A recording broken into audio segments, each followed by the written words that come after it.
배고픈 아이가 부족한 돈으로 식당을 찾아간다면, 배고픈 아이가 부족한 돈으로 식당을 찾아간다면이란 제목의 한 실험을 한국에서 했습니다. 한 아이가 식당 앞을 어슬렁어슬렁 거립니다. 그럼 그 가게의 사장님이 또 사장님들이 이상하게 여기다가 문을 열고 나와서 왜 그러니? 라고 묻죠. 알고 보니까 이 아이는 한 2,000원 정도의 이 모자란 돈을 가지고 밥을 먹으려고 하는 것인데, 이 식당 사장님들의 이제 아이에 대한 반응이 이렇습니다. 뭐 해줄까? 뭐 해줄까? 또는 이리 와봐, 이리 와서 앉아. 고기 좋아해? 고기 다 좋아하죠? 너가 먹고 싶은 거 여기서 다 골라봐. 배고파? 실험을 마치고 이 사장님들에게 왜 아이에게 음식을 주려고 했습니까? 라고 물었어요. 그리고 한 분은 내가 있으니까 주지 없으면 못 주죠. 또 어떤 한 분은 이제 울먹이면서 나도 엄마니까 하고 웁니다. 뭐라도 주고 싶었으니까요. 어떤 분은 갈 때 저녁 먹을 거라도 더 싸줘야겠다라는 그 생각을 했어요. 그게 다예요 라고 합니다. 그 영상에 달려있는 댓글 가운데에 하나가 돈 달라는 사람은 내보내도 밥 달라는 사람은 그냥 보내지 말아라 라는 글이 있었어요. 또 다른 영상을 보니까 이 아이가 오랜만에 이제 집에 찾아오는 엄마를 맞이하려고 꽃을 사러 갑니다. 그런데 이 꽃을 사기에는 턱없이 부족한 돈이에요. 그때 꽃가게 주인분들이 꽃다발을 잘 만들어서 주면서 흔들지 말고 잘 가져가서 꼭 세워놔. 친절하게 설명하고, 어떤 분은요 엄청난 꽃다발을 만들어서 그 아이에게 선사합니다. 우리는 물질이 인생의 가장 중심 가치로 여겨지는 물질주의 세상을 살고 있어요. 부정할 수가 없습니다. 또 내 이익이, 자기 이득이 생활의 가장 핵심적인 기준이 되는 이기주의 시대를 살아가고 있습니다. 부정할 수 없어요. 우리 생활, 우리의 삶의 가치와 기준이 나한테 물질적인 이득이 되는가? 내 재정적으로 도움이 되는가? 에 매몰되었습니다. 그래서 지금 볼 때는 선한 일인 것처럼 보여도 결국 자기의 그 재정적인 이득, 또 물질적 유익을 위해서 했던 행임을 알고 실망하는 경우도 있습니다. 어떤 한 분이 환우를 잘 찾아가서 뵙길래 참 귀한 분이라 생각을 했어요. 그래서 제가 그 환우를 찾아가서 인사를 드렸는데, 알고 보니까 그분이 계속 찾아오다가 결국 돈을 요구하더라는 겁니다. 내가 이렇게 찾아왔으니까 나한테 이 정도 줘야 되는 것 아니겠습니까? 그래서 크게 실망하고 오지 말라고 했어요. 근데 그런 이야기를 들으면서 제 마음도 참 실망이 되더라고요. 아무리 좋은 일이라도 제일 먼저 유리와 분리를 따져서 결정합니다. 그렇게 실행하고 살아가요. 중동의 한 나라에 소년 왕자가 있었는데요, 이 강가에 있다가 금리에 휩쓸려서 떠내려가게 됐습니다.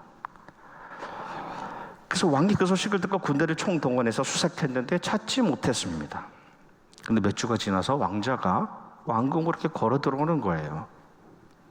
왕이 깜짝 놀라서 왕자에게 물었죠. 어떻게 살아났니? 네, 제가 강물에 떠내려가다가 겨우겨우 이 바위에 걸려서 올라설 수 있었는데, 아침 저녁으로 한 주머니가 물에 떠내려와서 그 열어보니까 빵이 들어있어서 그 빵을 먹으면서 살 수 있었습니다. 그 왕이 그 말을 듣고 강의 상류를 찾아갔습니다. 그런데 한 사람이 그 상류에서 하류를 향해 매일같이 땅을 떠내려 보내고 있었던 겁니다. 누구라도 이 빵을 받으면 살아갈 수 있겠다. 우리가 잘 아는 전도서 11장 1절 말씀이 그렇죠. 너는 내 떡을 물 위에 던져라. 여러 날 후에 도로 찾으리라. 이 말씀은 오늘 우리가 살아가는 관점에서 보면요, 보상이 전혀 보장되어 있는 게 아니잖아요. 전혀 이 보상이 보장되어 있지 않는 무모하고 모험적인 그런 행위지만 이 결과를 기대하지 않고 행하는 그런 돌봄의 행위입니다. 하나님의 사람 돌아보면 내가 물에 그냥 무상으로 던진 떡, 그리고 내가 특별히 그 기대함 없이 땅에 심었던 그 씨, 어느 것 하나 잊혀지지 않고 생명을 살리는 데 사용하시는 그 하나님의 세밀하신 은혜에 우리는 감사하게 되지 않습니까? 돌아보면 그래요. 제가 이제 겨우 반백살 살았는데 돌아보니까 그냥 던진 것 같지만 하나도 수포로 돌아간 게 없어요. 교육전도사의 시절, 전도사의 시절, 전임전도사의 시절, 부목사의 시절, 그리고 지금 이 시간까지 어느 것 하나 잊혀지지 않고 하나님께서 그대로 모아서 돌려주시는 것, 우리 그것을 믿음이라고 하죠. 사무엘하 말씀은요, 다윗의 정말 신나는 승리와 축복의 말씀이 있습니다. 근데 그 후반부로 가면요, 이 다윗의 범죄, 우리 지난 주일에 나눴죠. 범죄가 있고 거기에 따라 이제 고난의 이야기가 이어집니다. 특별히 이제 사무엘하의 뒷부분이라고 할 수 있는 그 뒷부분이 시작되는 14장부터 14, 15, 16, 17, 18까지는요, 이 5장이나 되는 엄청난 분량이 좀 슬픈 이야기예요. 이 압살롬의 반역 이야기로 채워집니다. 이 압살롬이 아버지 다윗과 갈등을 일으키면서 세력을 키웁니다. 그리고 백성들이 재판을 받으러 오면 그 재판을 받으러 오는 중간에서 그 백성들을 잡고, 다윗에게는, 왕에게는 사실 너의 사정을 들어줄 만한 그런 사람이 없고 내가 재판관이 된다면 내가 더 공정하고 더 좋은 판결을 내릴 것인데 라고 합니다. 그렇게 백성들이 너무 감사한 마음에 엎드리면 이 절을 하려고 하면 이렇게 세우는 겁니다. 그리고 뺨에 임을 맞춥니다. 그래서 말씀을 보니까 이 백성들의 마음을 도둑질하였다 합니다. 그리고 결국 몇 년이 지나서 이 압살롬이 반란을 일으키고 다윗이 급하게 예루살렘을 떠나 도망가지 않습니까?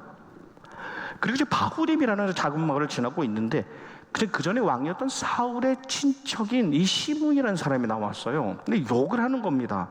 그럴 만도 하죠. 왜냐면 어떻게 보면 이제 사울의 왕족대로 가면 자기가 귀족이 되고 왕족이 돼야 될 텐데 이 사울의 양가가 끊어졌으니까 자기에게 철량한 신세가 됐잖아요. 그래서 저주를 퍼붓습니다. 이 돌을 던져요. 그때 이제 다윗 옆에 있었던 아비새 장군이 제가 가서 머리를 자르겠습니다 이런 거예요. 그러니까 다윗이 이렇게 말합니다. 하나님께서 그에게 하라고 하셔서 그런 것이라면 누가 그를 나무라겠소. 오늘 그 저주 때문이라도 하나님께서 내게 좋은 것으로 갚아주실지 누가 알겠소입니다. 여러분, 이 신앙에 성숙한 사람이 저주와 욕설을 받아들이는 태도이죠. 하나님의 그 욕설과 저주를 통해서라도 나에게 좋은 것을 주실지 어떻게 알겠습니까? 다윗은 모든 것을 하나님께 맡겨드릴 수 없는 그 고난과 절망의 그 길을 걸어갑니다. 오늘 나는 이 사무엘하 17장 말씀은 이 일행이, 다윗의 일행이 피난을 가다가 이제는 요단강을 건넙니다. 요단강까지 건너는 거예요. 이제는 뭐 거의 돌아올 수 없는 지경에 이른 겁니다. 그래서 마하나임이라는 곳에 이르게 되는데 뒤에서는 이 압살롬과 모든 이 군대들이 급박하게 쫓아오고 있는 상황입니다. 여러분, 마하나임 익숙하죠? 마하나임의 뜻이 군대라는 의미죠. 또는 야영지라고 번역도 되는데, 오래전에 이 야곱이 삼촌, 외삼촌 이 라반을 피해서 도망쳐 나왔을 때에 너무너무 외로울 때에 거기서 하나님의 군대를 만나고 거기를 마하나임이라고 하잖아요. 그러니까 야곱이 하나님의 군대를 만났던 그 장소에서 똑같이 다윗이 하나님의 사람을 만납니다. 정확히 말하면 하나님의 사람들 3명을 만나요. 이름이 소비, 마길, 바르실레입니다. 오늘 지나면 다 외우시겠죠? 네. 나와서 마하나임에서 기다리고 있다가 다윗을 영접합니다. 다윗이요, 이 일행들이 너무 급하게 나왔어요. 뭐 챙겨올 게 없었어요. 그래서 제대로 먹지도 못했고 제대로 눕지도 못하고, 여러분 여기 보면 들이라고 나오는데 광야입니다. 광야는 가보신 분들은 아시겠습니다만, 제가 지난번에 지하판에 비유해서 설명드렸는데, 여러분 지하판에 누워보셨습니까? 지하판에 서보셨어요? 안 좋은 이야기가 막 나오죠. 네. 눕지 못하는 겁니다. 급하게 나서 아무것도 챙겨 없습니다. 쉬지도 못하고 있었습니다. 근데 이 3사람이 왔어요. 첫 번째 사람, 이 소비라는 사람은요, 암몬 사람이에요. 암몬은 1절에도 제가 나눈 기억이 있습니다만, 이 암몬의 수도인 납바의 왕이었던 나하스라는 왕의 아들이에요. 근데 나하스가 죽었을 때 다윗이 조문을 했거든요. 그 슬픔에 동참하려고 갔거든요. 그래 그 아들인 소비가 그 은혜를 잊지 않은 겁니다. 그래서 온 거예요. 두 번째 사람 마길은요, 더 감동의 사람입니다. 이 사람은 누구냐면 사울의 아들인 요나단의 다리를 저는 절뚝발이 무비보셋을 돌본 사람이에요. 무비보셋의 집의 주인이라고 하니까 집 주인인데 무비보셋을 돌보고 있었던 사람이 마길입니다. 그리고 마지막 3번째 바르실레라는 사람은 당시에 80세라고 나와 있는데, 여러분 지금은 80세면 조금 과장하면 청년이죠. 이 당시에 80세는요 뭐 120세라고 해도 될 정도의 그런 나이입니다. 근데 그 노인으로 길르앗 지방의 거대한 부자였습니다. 어떻게 부자가 됐나? 이 기록에 보면요, 다윗이 아람족으로부터의 괴롭힘을 물리쳐주면서 이 사람이 소와 양을 기르게 됐어요. 안정적으로 목축업을 하게 되면서 거대한 부자가 된 겁니다. 거부가 된 겁니다. 그러니까 이 3사람, 소비와 마길과 바르실레는 다윗과 은혜로 연결되어 있는 사람들이에요. 그들이 찾아온 것이요, 지금은 권력에서 떨어져 나오고 왕좌에서 내려왔지만 이 장차 이 다윗은 회복될 것이다. 그래서 그 자리에 다시 오르면 우리에게 뭔가 이득이 있을 것이다 하고 찾아온 것이 아니에요. 이미 다윗을 통해서 받았던 그 은혜를 맛본 사람들이 다윗을 돌보기 위해서 온 거예요. 여러분들, 은혜의 힘이 이렇습니다. 은혜는 사람을 돌아오게 하고 은혜는 사람을 떠나지 않게 합니다. 여러분 용서하고 들으세요. 교회를 떠나는 분들이 많이 있어요. 그 수평이당이라고 하죠. 이 교회 저 교회 많이 갑니다. 이유가 뭔가 보면요, 결국 딱 하나예요. 은혜를 경험하지 못해서 그렇습니다. 말씀을 통한 은혜, 성도 안의 관계를 통한 은혜, 사역의 은혜를 경험하지 못하면 쉽게 떠나버려요. 근데 은혜로 연결되면 떠나라고 해도 돌아옵니다. 근데 이 3사람이 빈손으로 오지 않았죠. 조금 자세히 보면 쉬운 번역의 새 번역에 침대를 가져왔어요. 이부자리를 가져왔어요. 대야, 여러분 왕인데 세수도 못하고 해서 대야를 가져왔어요. 밥그릇을 다 세트를 가져왔습니다. 이 야영에 필요한 필수품들을 가져왔어요. 그뿐 아니라 밀과 보리와 밀가루와 볶은 곡식과 콩과 팥과 볶은 녹두를 가져왔습니다. 이것은 곡식인데 그냥 곡식이 아니라 그 시기에 나는 햇곡식이에요. 제일 좋은 거예요. 한 단계 더 나아가서 그 다음에 나오는 것이 꿀과 버터, 양고기와 치즈, 이제 소치즈입니다. 여러분, 요즘에는 치즈가 너무 많아서 섞여버리기도 하잖아요. 근데 여러분, 이 당시에 꿀, 이거는 자연산 석청입니다. 너무너무 귀한 것이에요. 버터와 양고기와 소치즈, 최상급 낙농 제품입니다. 가장 좋은 손님이 왔을 때에 내놓는 겁니다. 그렇게 대접을 하는 거예요. 허투루 대접하는 게 아니라 마음을 다해서 다윗의 일행을 공개합니다. 용서하고 들으세요. 제가 이제 교회에 이제 집회를 가거나 방문할 때가 있습니다. 근데 엄청 놀랄 때가 있어요. 뭐 대단히 비싸고 대단히 좋은 것이 아니라 하여도 정성이 느껴지는 거예요. 과일이라도 손편지라도 정성이 느껴지는 거예요. 그러면 그 교회에 대한, 준비한 분에 대한 이미지가 평생 각인됩니다. 저는 우리 교회가 그 면에 있어서는 뒤처지면 안 되겠다. 최고의 것으로 대접할 수 있어야 되겠다. 우리는 좀 못 먹을 수 있어요. 그런데 이것으로 공개하는 겁니다. 근데 그 다음 말씀이 너무 아름다워요.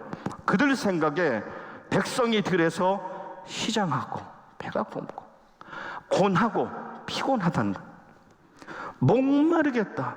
갈증이 심하겠다 함이라. 그들이 그걸 본 겁니다. 여기가 시작이에요. 그들의 배고픔과 그들의 목마름과 그들의 피곤함을 읽어낼 수 있는 눈. 이 눈이 있어야지 시작하는 거예요. 읽어내지 못하면 일이 시작되지 않죠. 그래서 모든 섬김의 시작은요, 상대방의 배고픔과 피곤함과 목마름을 읽어내는 눈으로부터 시작됩니다. 그 다음에 그것이 손으로 이어집니다. 가져오는 거죠. 여러분, 우리 여러 이 고난과 또 우리의 여정 중에 나를 마중한 사람들이 있고, 또 나를 찾아와서 나를 살아가게 해주는 사람들이 있고, 또 나를 찾아와 배웅하는 이들이 있습니다. 그 사람들이 우리를 살아가게 하죠. 우리의 삶에 기억되는 바르실레와 같은 사람들. 저는 우리 교회에 또 우리 가정에 이 바르실레 같은 이들이 계속하여 나올 수 있고, 또 계속하여 기억될 수 있고, 그 바르실레와 같은 사람들로 채워지는 공동체가 되기를 소원합니다. 그 유펜의 와튼 스쿨의 교수이기도 하고, 이제는 뭐 베스트셀러 그 작가이기도 한 애덤 그랜트라는 이가 있습니다. Give and Take라는 책을 2022년에 썼죠. 확실하지 않습니다만 제 기억에는 2년 전에 나온 책인데 베스트셀러입니다. 한번 읽어보세요. 세상 사람들 많이 읽습니다. 자기 개발서로 읽는데 그 책에 한국어로 번역된 것을 보니까 한국의 부제가 어떻게 붙었냐면 주는 사람이 성공한다. 서브타이틀이 너무 상투적이잖아요. 주는 사람이 성공한다. 근데 이렇게 분석합니다. 인간은 크게 세 가지로 나눌 수 있다는 겁니다. 첫 번째, 우리가 예상하듯 다른 사람의 이익을 우선시하여서 항상 주는 것을 좋아하는 giver. 그게 첫 번째 부류예요. 두 번째는 주로 내가 받는 것에 초점을 둬서 자기 이익에 맞춰서 계속 받으려고 하는 taker입니다. 그리고 세 번째 사람이요, 이 중간에 있는 사람입니다. 주는 것과 받는 것 사이에 균형을 맞추면서 어떻게든 균형을 맞추면서 살려고 하는 사람들. 매처입니다. 매칭하는 거예요. 내가 이만큼 줬으니까 이 정도는 받아야 되겠다를 생각하며 살아간 사람입니다. 그래서 질문이, 이 세 부류의 사람들 가운데 누가 가장 실패할 확률이 높은가? 테이커죠. 예상하듯이. 또 가장 성공할 확률은 기버가 많았다는 겁니다. 연구를 보니까. 무엇보다도 여러분, 테이커도 내가 항상 더 받는 것에 관심을 가지는 사람들도 성공할 수 있어요. 승리할 수 있습니다. 근데 문제는 무엇이냐면, 테이커가 성공하면, 뭔 일을 극복하고 승리하면 거기에 시기와 질투가 따릅니다. 테이커에게는. 근데 기버가 만들어가는 승리와 그 성공이 더 의미가 있고 진정한 것은 주변에 있는 사람이 그의 성공과 그의 승리를 축복하고 지지하고 격려한다는 겁니다. 뭐가 진정한 승리일까? 그러니까 우리는 기버로서 승리하고 기버로서 성공하고 또 성공한 사람으로 기버로 살아가는 것이죠. 특히 마지막 장면에 보면 이 바르실레가 이제 퇴장하기 전에, 자, 함께 가서 우리 승리와 성공을 만끽합시다 라는 이 다윗의 제안을 정중하게 거절하면서 한 가지 부탁을 해요. 종에게 김함이라는, 이름이 김함이에요. 김함이라는 이가 있는데, 어떤 문헌에 보면 그의 아들이었다라고 합니다. 바라건대 그가 왕과 함께 이 요단강을 건너게 하시고 왕이 원하시는 대로 그를 처분해 주십시오입니다. 그 아들을 왕에게 맡기는 겁니다. 다른 욕심이 아니에요. 다윗이 만들어가는 다윗의 왕국, 하나님의 나라를 미리 보여주는, 예표하는 이 하나님 나라의 조력자로서 내 아들을 마음껏 사용해 주십시오라고 아들을 드리는 겁니다. 이것은 꿀보다도 버터보다도 양고기보다도 소치즈보다도 더 귀한 거 아닙니까? 아들을 마음껏 처분해 주십시오. 그래서 다윗이 김함을 데리고 강을 건너죠. 그러고 난 다음에 이 마지막으로 이 아들 솔로몬에게 유언을 남길 때에 이렇게 남기죠. 마땅히 바르실레의 아들들에게 은혜를 베풀어 너와 함께 같은 식탁에서 먹는 식구가 되게 하라. 내가 내 형 압살롬을 피해 도망할 때 그들이 나를 영접해 주었다. 그리고 솔로몬이 그 유언을 그대로 받아서 그 선행의 가문, 이 바르실레 가문을 돌봅니다. 말씀을 맺습니다. 우리 교회는 이제 11월 이 정도 이 무렵이 되면 지난해에 올해의 예산을 결산합니다. 이렇게 얼마큼 예산이 되었는지, 그리고 또 동시에 내년도 예산을 수립하는 시간을 보냅니다. 이때가 그래요. 근데 이때에 동시에 우리는 감사의 달, 감사의 절기, 또 그 안에 있는 추수감사주일, 또 추수감사절을 지냅니다. 여러분, 2024년 우리 지난 한 해를 돌아보면서, 51년을 돌아보면서 혹 우리 이 신앙 공동체, 우리 교회 안에, 또 그 안에 있는 우리 가정 안에 부족함에서 오는 어려움이 있었다면, 여러분, 절대로 하나님께서 덜 주셔서 그런 것이 아니죠. 그렇게 생각하지 않습니다. 하나님께서 덜 주셔서 내가 부족함이 어려움을 겪은 것도 아니고, 또 보니까요, 우리 나성령학교 성도들이 드려야 될 것을 제대로 드리지 못하여서 거기에서 어려움이 찾아온 것도 어려움이 있다면 말이에요. 아니에요. 오히려 우리가 주신 것을 제대로 누리지 못하고, 그것을 잘 관리하지 못하고, 그것을 잘 나누지 못하였음에 어려움이 있지 않았나 생각해 보게 됩니다. 여러분, 우리 나성영락교회는요, 순간순간 감동해요. 매주일, 어떨 때는 매일매일 감동합니다. 우리 교회는 찾아와서 그냥 찾아오는 것이 아니라, 가져와서 그냥 가져오는 것이 아니라 나누려고 가져오는 이 바르실레와 같은 신앙과 연륜의 인격자들이 너무 많아요. 너무 많아요. 하나님 앞에서 성공한 기부들이 가득한 공동체가 나성영락교회예요. 아멘 안 하시네요?